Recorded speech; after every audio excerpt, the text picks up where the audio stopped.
sur la vie de ma mère, peut-être la meilleure comédie de l'univers.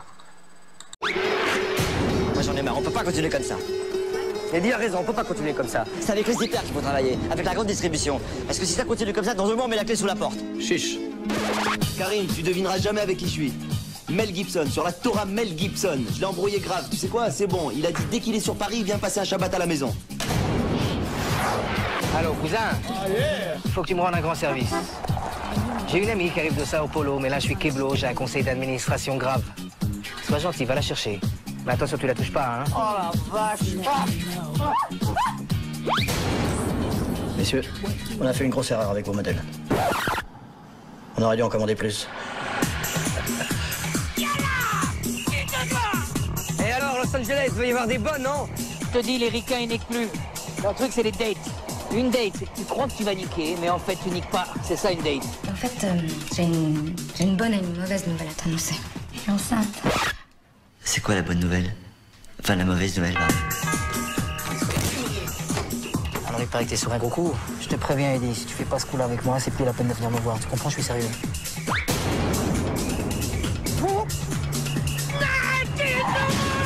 Ça veut dire longue vie. Oh, c'est incroyable. Nekobok. Toute ma vie, il m'a considéré, mais comme un larbin. Un petit billet de 500 par-ci, un petit billet de 500 par-là. Mais alors, ce qui est les bons coups, alors là, ma cache, hein. Déjà, ramène-nous l'oseille que tu nous dois. Oh là là, non, attendez, je passe sous un tunnel, là. Si nous parlions un petit peu du mariage. Pour les traiteurs, j'ai pensé qu'on pourrait prendre le nôtre. Qui c'est? Pardon? Le traiteur. Qui c'est? C'est le nôtre, mais si vous préférez prendre le vôtre... Non, on va pas prendre le nôtre. Ma BM, ça voulait dire qu'on était... La vérité si je m'en deux, peut-être la meilleure comédie qui existe depuis au moins 20 ans. C'est... Alors, je suis pas forcément quelqu'un qui va apprécier beaucoup de comédies. J'aime les comédies bien écrites. Et bon sang, bon Dieu de bonsoir, que cette comédie est superment bien écrite, en plus d'être drôle. Alors, c'est le deuxième opus, hein. C'est La vérité si je mens, je crois que c'est sorti dans les années 90, le premier, il y avait Eli Kaku, etc. Il y en a eu 3 en tout. C'est réalisé par Thomas Gilou, réalisateur français, qui n'a pas fait non plus forcément des grandes œuvres, hein. Donc par exemple, je crois que c'est lui qui avait signé la série Marseille,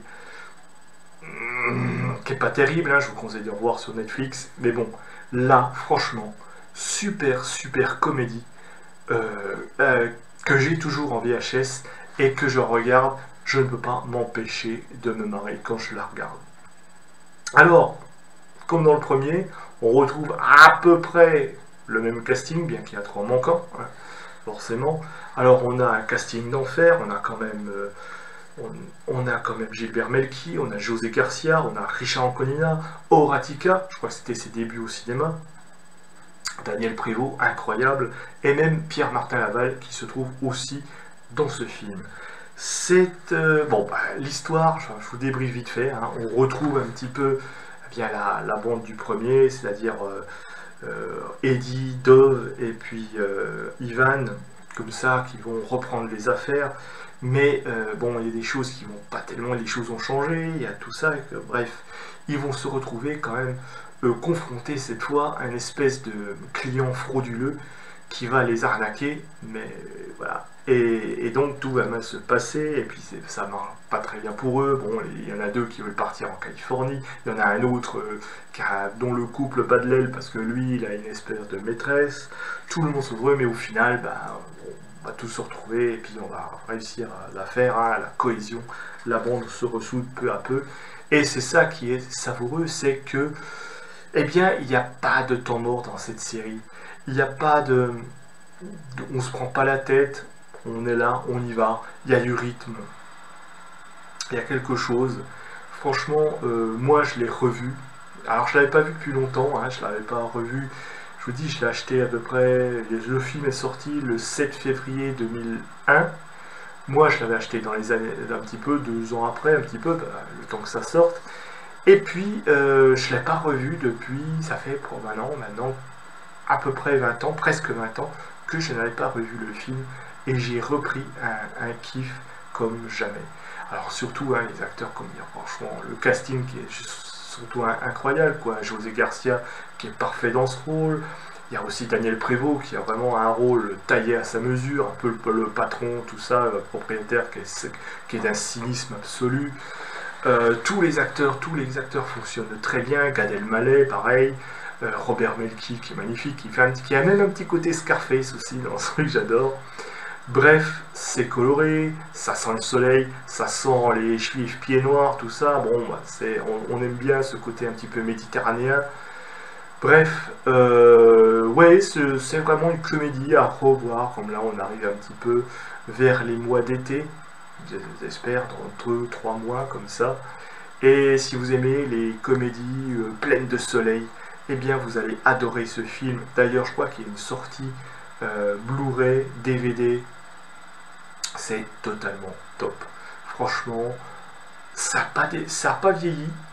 C'est absolument pas cliché, au contraire, on croirait que c'est un peu de l'humour communautaire, tout ça, mais absolument pas, quoi. Je veux dire, il y en a eu beaucoup de romans sur les juifs, hein. Il y a eu Rabbi Jacob, tout ça, dans les années 70, mais là, justement, ça relance un petit peu l'intérêt pour cette communauté, ça s'adresse à tout le monde, il n'y a pas de trucs, il n'y a pas de frontières, je veux dire, c'est de la vraie comédie. Quand je vois aujourd'hui, quand les comédies, elles sortent françaises en partie, et puis...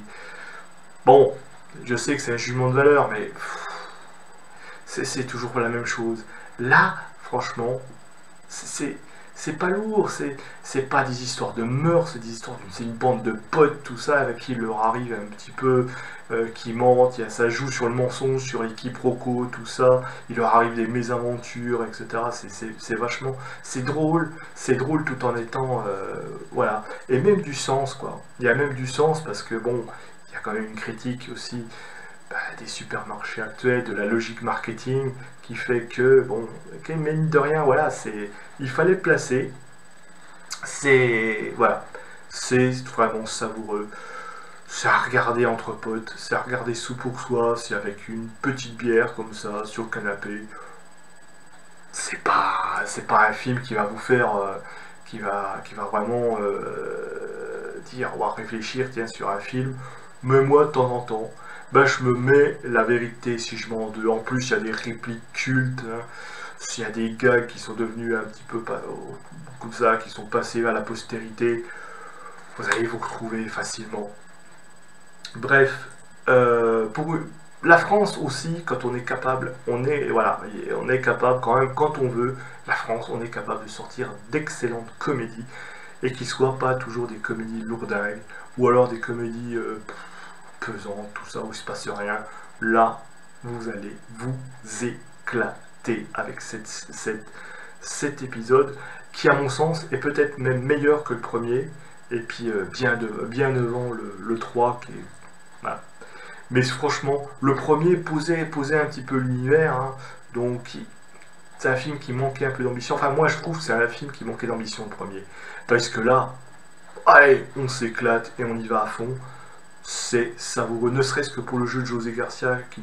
Oh, et puis même les autres aussi, Gad Elmaleh et aussi Robert Melki, je vous dis, avec son petit côté Scarface, il y a tout ça, ça fait un peu aventure, ça fait un peu humour, c'est très bon, franchement, moi je me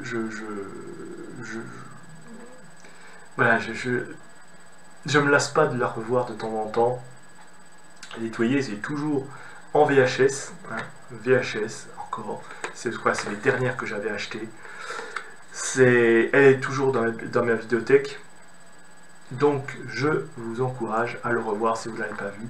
Vous pouvez le retrouver facilement en Blu-ray ou en DVD sur le site de la Fnac.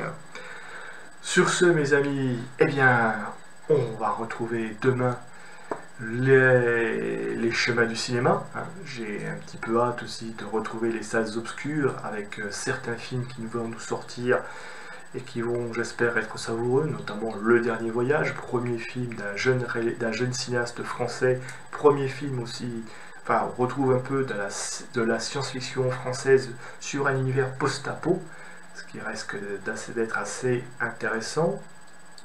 Et puis aussi, parce que j'ai envie de retrouver un petit peu les salles, parce que il faut faut défendre aussi nos salles de cinéma, qui en ont bien besoin, et puis pour assouvir aussi notre passion qui nous siège à tous. On va voir ça, on va aussi profiter des beaux jours qui vont arriver, même si là c'était pas tellement folichon cette semaine, et puis là voilà, j'espère que les beaux jours vont venir, et puis qu'on pourra aller se balader un petit peu, histoire de souffler. Voilà, quel dire de plus entre un bon film, entre des balades, retourner au cinéma, profiter de la vie tout simplement. Le cinéma, la littérature, la vie, l'amour. Je vous dis peace et à bientôt.